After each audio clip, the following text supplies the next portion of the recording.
the purview of Ministry of Home Affairs. AADK deals with all matters related to the combat against drug abuse in Malaysia. As a private agency in matters related to drug prevention, various efforts was taken in fighting drug addiction in Malaysia through treatment, rehabilitation, prevention, enforcement, and supervision in drug addicts or potential drug addicts.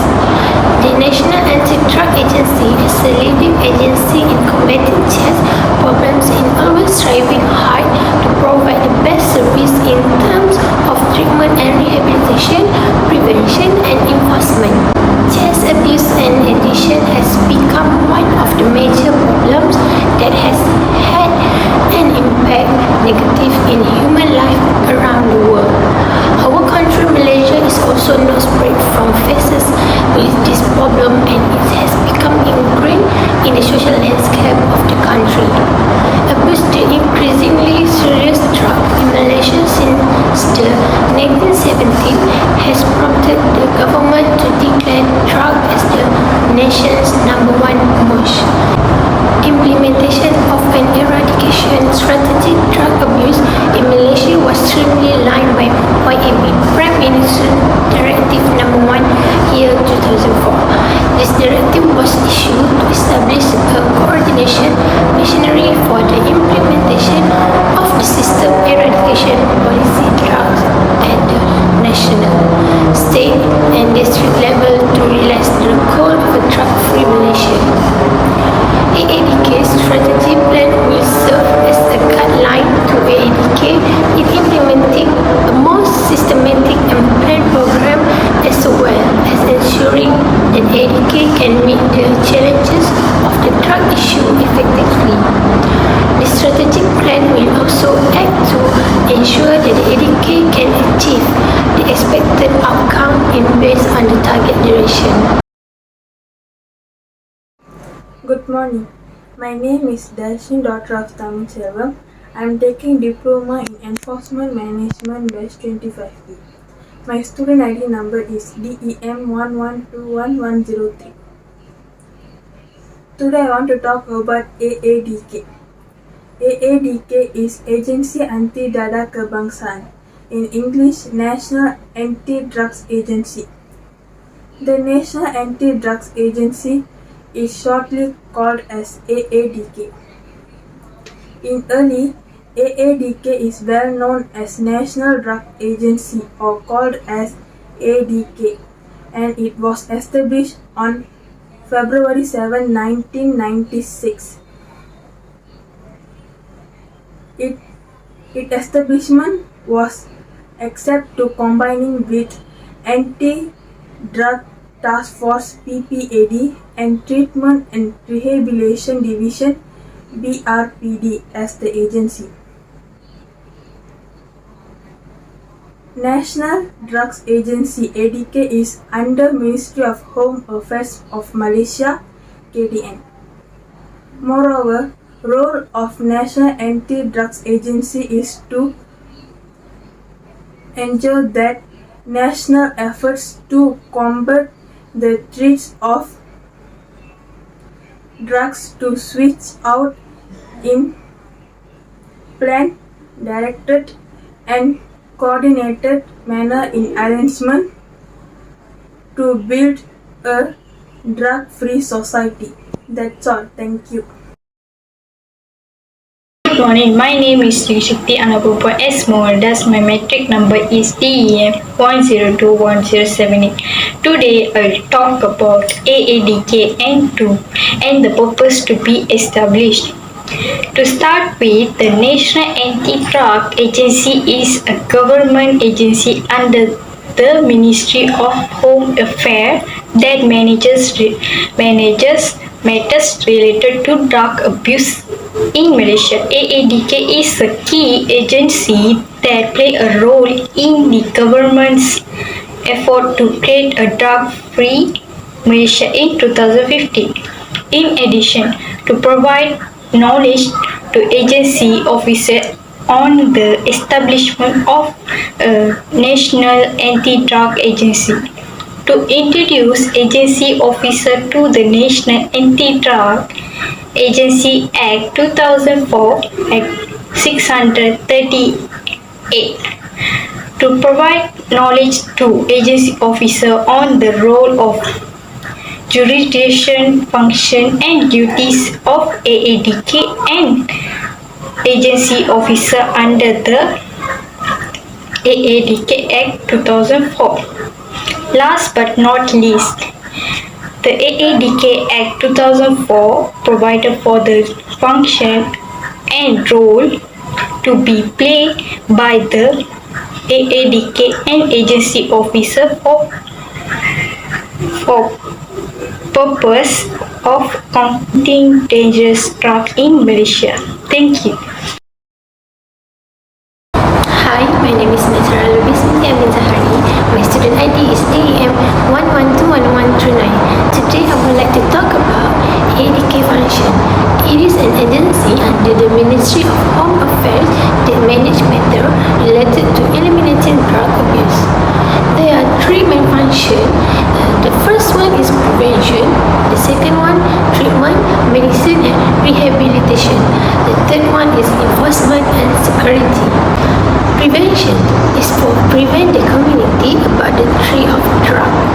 Treatment, medicine and rehabilitation is to plan and coordinate the implementation of rehabilitation programs in institutions and communities. Enforcement and security is for carry out operation to detect and arrest suspected addicts. Management of person under supervision, also known as OKP, handling of complaints related to drug problems. Apart from this, there are other functions and roles of AADK such as prevent and curb drug abuse, members' assistance in any top drug abuse matters, foreign and country demand as provided under the Act Mutual Assistance in Criminal Matters 2002 and 621. Educate the public to oppose drug abuse. Greetings to all. I am Denisa Mates from Course Diploma in Enforcement Management. My ID is TEM 11210003. So today I am going to talk about strategies of AADK deal with drug abuse. First is information dissemination. This strategy, AADK provides awareness and knowledge of the nature and extent of alcohol, tobacco and other drug use, abuse and addiction and their effects on individuals, families and communities, as well as information to increase perception of this. Secondly is prevention education. This strategy AADK aims to affect critical life and social skills including decision making, diffuser skills, critical analysis, for example, of media messages, and systematic and judgmental abilities. Next is alternatives. AADK provides for the participation of targeted population in activities that exclude alcohol, tobacco and other drugs used by youth. Number 4 is problem identification and referral. This strategy calls for identification, education and counseling for those youth who have indulged in age-inappropriate use of tobacco products or alcohol, who have indulged in coarse use of illicit drugs. Number 5 is community-based process. This strategy, AADK aims to enhance the ability of the community to provide prevention and treatment services to alcohol, tobacco, and other drug use disorders more effectively. Last but not least, environmental approach. This strategy, AADK sets up or changes written and unwritten community standards, code and attitudes including incidence and prevalence of alcohol, tobacco and other drug use problems in the general population. Included are laws to restrict availability and access, prices increases, and community-wide action. Thank you. Selamat sejahtera, my name is Putra Andiana binti Rosli, DEM 09211099. Nasyid singer and composer Yasin Sulaiman is facing the death penalty after being charged in the magistrate court here today on charge of distributing cannabis at his residence on March 24. Yasin, or real name Muhammad Yasin Sulaiman, 47, looked calm when the charge was read out by an interpreter in front of Magistrate Rahim Hamzah. According to the charge, the popular singer with the song Mimpi Laila was accused of distributing cannabis drug weighing approximately 214 grams. The offence was committed at a condominium unit at Persiaran Surian Damansara Indah Resort Home, PJU 3/4 Damansara at 5:30 p.m. on March 24. Following that, the accused was charged under Section 39B 1A of the Dangerous Drug Act 1952 and can be punished under Section 39B of 2 of the same Act, which provide for life imprisonment or hanging to death, and if not sentenced to death, shall be with a maximum of 50 lashes if convicted. My name is Denis Farhan Muhammad Razali, number ID 091055. However, no confession was recorded from the accused as the case was under the jurisdiction of the High Court. Meanwhile, Yasin pleaded not guilty to another charge before Judge Norshila Kamarudin in the Session Court. The accused allegedly planted 17 cannabis plants in plastic pots filled with red soil at the same location, time and date. The offence was charged under Section 6B 1A of the Dangerous Drugs Act 1952, which is punishable under Section 6B3 of the same Act, which provides for life imprisonment and whipping not less than 6 times upon conviction. The case was prosecuted by Deputy Public Prosecutors Muhammad Al-Saifi Hashim and Asnawi Abu Hanifa, while the accused was represented by lawyer Usmani Yusuf. For both proceedings, the court did not allow bail against Yasin and said may acting for remention of the case. Assalamualaikum, my name is Muhammad Khalis Azri bin Khairul Faizi. I am from Diploma Enforcement Management. I am student DEM 1021128. Police have various type of drug worth RM 4.5 million in red at Silver Sprite location around Perak last Monday. Stage Police Chef Datuk Mio Farida Rash Wahid said 8 suspects aged 32 to 37 were also arrested in the raid by the Bukit Aman Norcash Criminal Investigation Department JSJN in collaboration with the Perak JSJN from 11 AM to 5 PM. The 8 suspects believed to be member of a drug traffic syndicate. Some were detained at home outside and some were also detained in cars.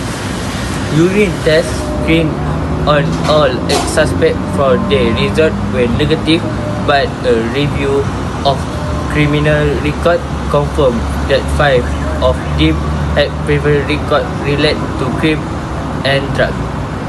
He told press confirmed at the Sales Police contingent IPK today. Okay, thank you. Assalamualaikum dan salam sejahtera. I, Muhammad Hairi Rosli, DEM 07211164.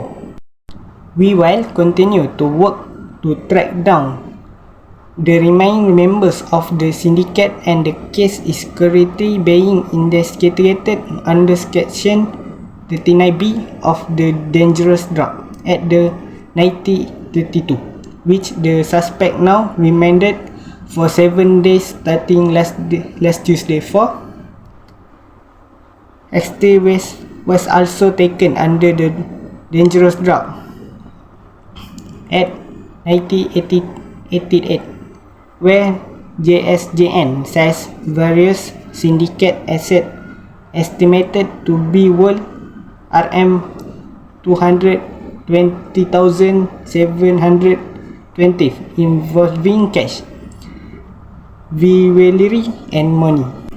Commenting on the seizure, Mayor Faridal Rash said, apart from 120.8 kg of shabu, also seized were 105 grams of heroin and 115 ketamine, of which 620,025 added called to be us. On the modus operandi, he said the syndicate brought in suppliers from the East Coast from the local market around Perak, and they were believed to have been active since the middle of last year. Hi, my name is Noor Ali Huda binti Muhammad Ramli. My number ID is DEM1121119 and I'm from batch 25B. I would talk about conclusion. Despite countless measures, drug abuse remains prevalent and its challenges are insurmountable, especially with the increased abuse of synthetic drugs and new psychoactive substances. Therefore, it is timely for all communities to work collectively in finding a just and comprehensive approach to tackle and address drugs-related issues effectively. We believe with the effective implementation of demand reduction and supply reduction approaches in Malaysia as guided by the National Drug Policy and our legislation, we will be able to secure our communities against illicit drugs. To be a drug-free country, we who are already teenagers should show a good attitude or example in order to produce a lot of qualified generation. That's all from me. Thank you.